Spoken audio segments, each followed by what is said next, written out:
Hello, genealogists. This is Craig, and this is Just Genealogy. And today I thought I'd take care of that Genealogy Skills number 2 event that we had a few days back and provide the answers for everything. Some people thought the answer was Norway, and it plainly said Norway. And I think some people may have thought that I couldn't read the word and that I needed help deciphering the word Norway in the 1860 census in Sugar Creek, Walworth County, Wisconsin, for Benjamin Parish. But that was not the case.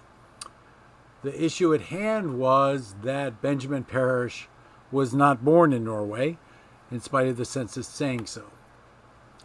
So some people thought that the only thing that you could do would be to look at the material that I provided in order to provide the answer, and the answer was Norway. That isn't how I operate.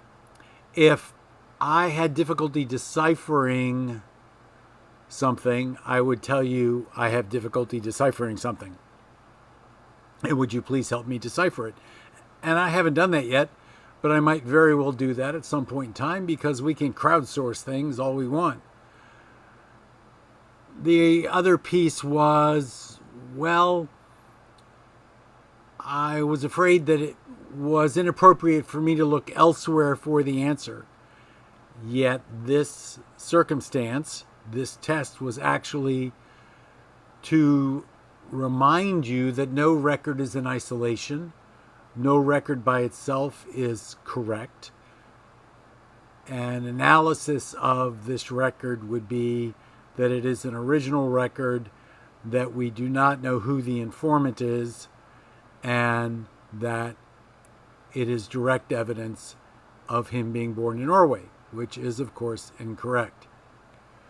So, people would look elsewhere, having done that analysis, in order to find other records to analyze, to collate with this record. And some of the records that were found, I've never looked at. So I was very pleased to see additional records. So immediately I did get the answer of Nova Scotia from someone, and that person will get back in touch with me. She knows who she is, to get the 40% discount.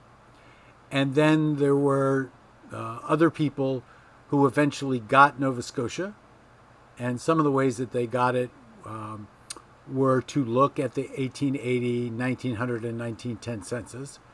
And in that case, you'll see that it says Nova Scotia in 1880, and then it says Canada in 1900 and Canada in 1910. And then also that individual looked at something that I haven't looked at before, and I should really beat myself up about it. They looked at the 1885 and the 1895 Wisconsin state censuses. And I just talked about state censuses the other day. In the 1885, it says British America. And in the 1895, it says Great Britain. Of course, Great Britain would be incorrect. But in 1895, Canada was a Commonwealth country and connected to Great Britain. But it still is the wrong answer.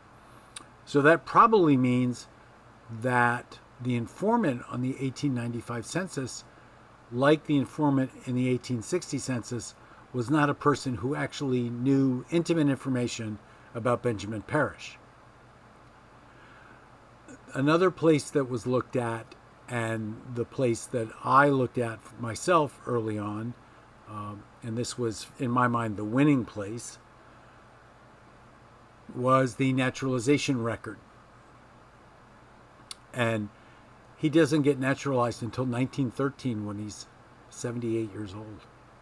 But in his naturalization record, he makes it clear that he's from Nova Scotia. So that is the answer to the genealogical skill question, number 2, that Benjamin Parish was born in Nova Scotia. I have a very interesting relationship with Benjamin Parish.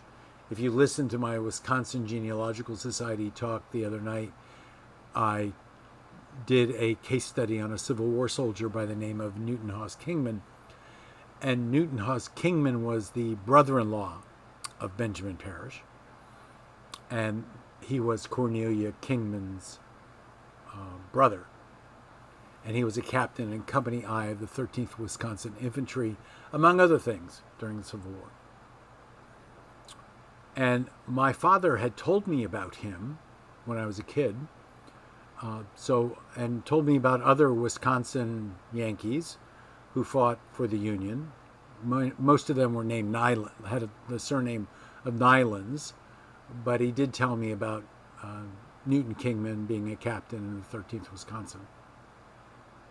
But he did not tell me that Benjamin Parrish, my great-great-grandfather, was a corporal in Company I of the 13th Wisconsin Infantry throughout the entire war, and that he had a pension also. So here I am, fat, dumb, and happy, the military guy, who hasn't even looked at the military records of his great-great-grandfather, because he assumed, and recognize what you do when you assume, that because I knew he was born in Nova Scotia, that he probably didn't serve. And I knew that he wasn't a citizen, so he probably wouldn't serve. And none of that was true. He wasn't a citizen until 1913, when he was naturalized. But he did fight throughout the entire Civil War, as soon as his brother-in-law recruited a company of folk from generally Walworth, Wisconsin, to fight as Company I, 13th Wisconsin Infantry.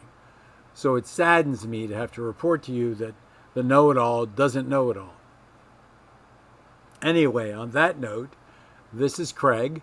This is Just Genealogy.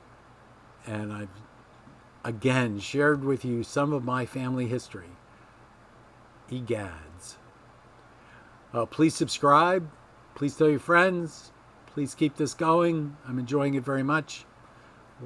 If you've got something you want me to talk about, let me know. Tell me that you would like me to talk about it. That may make things a little easier, so I don't have to come back to you and say, may I do a YouTube video about this? So just tell me, Craig, please do a YouTube video about this and that and whatever this is. Help me. And I'll be more than happy to do that. And again, if you're looking for a book for a discount, let me know. I came across a new book today on, I don't have it and probably won't have it anytime soon, on the history of genealogy. And I've been requested by a society to talk about that. So we'll be seeing pieces of the history of genealogy in some future month. I also, for those who took an interest in Charleston and prisoners of war, I've been successful in ordering those books that I will add to Heritage Books. The story about the siege of Charleston during the Revolutionary War, the story about the POWs from Charleston during the Revolutionary War. And I also, in stock, currently have very few, a very low quantity of books entitled Cecilia Garth.